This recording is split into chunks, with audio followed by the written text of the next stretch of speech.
আলোচনা শুরুর আগে আমরা একটু সংক্ষেপে জেনে নিই আগে কি কি ঘটছিল, তাহলে ইরানের সংকট কেন তৈরি হলো সেটা বুঝতে পারবো।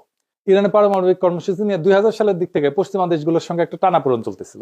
অভিযোগ ছিল ইরান হয়তো পারমাণবিক অস্ত্র বানাইতেছে। পৃথিবীর প্রত্যেকটা দেশে পারমাণবিক কর্মসূচি আছে, কিন্তু বাংলাদেশেরও আছে।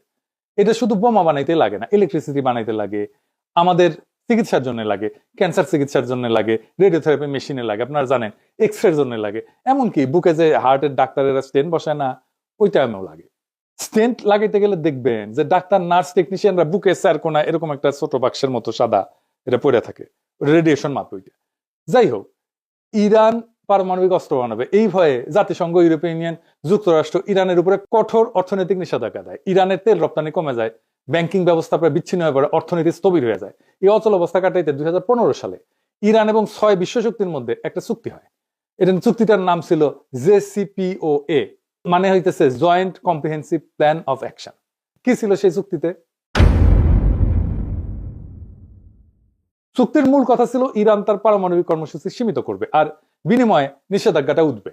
পারমাণবিক কর্মসূচি সীমিত রাখা মানে প্রকৃতিতে যে ইউরেনিয়াম পাওয়া যায়, মানে যেটা থেকে পারমাণবিক শক্তি আসে আর কি, ওইটা দিয়ে কিছু হয় না, ওইটাতে ঘন করা লাগে, ঘন ঘন। মানে ধরেন চিনি ছাড়া চা হইতেছে প্রাকৃতিক ইউরেনিয়াম, পাইনসা চা হইতেছে অল্প সমৃদ্ধ ইউরেনিয়াম, মানে একটু ঘন হয়েছে। হালকা মিষ্টি চা হইতেছে মাঝারি সমৃদ্ধ ইউরেনিয়াম, আর কড়া মিষ্টির চা হইতেছে বোমার তৈরি গ্রেডের অতি সমৃদ্ধ ইউরেনিয়াম। এটা কেমনে ঘন করে এই ইউরেনিয়াম? মানে মাখন তোলা দেখেছেন না, যে ঘুটা দিয়ে ঘুরায়, ঠিক ইনকে ঘুরে ঘন করে।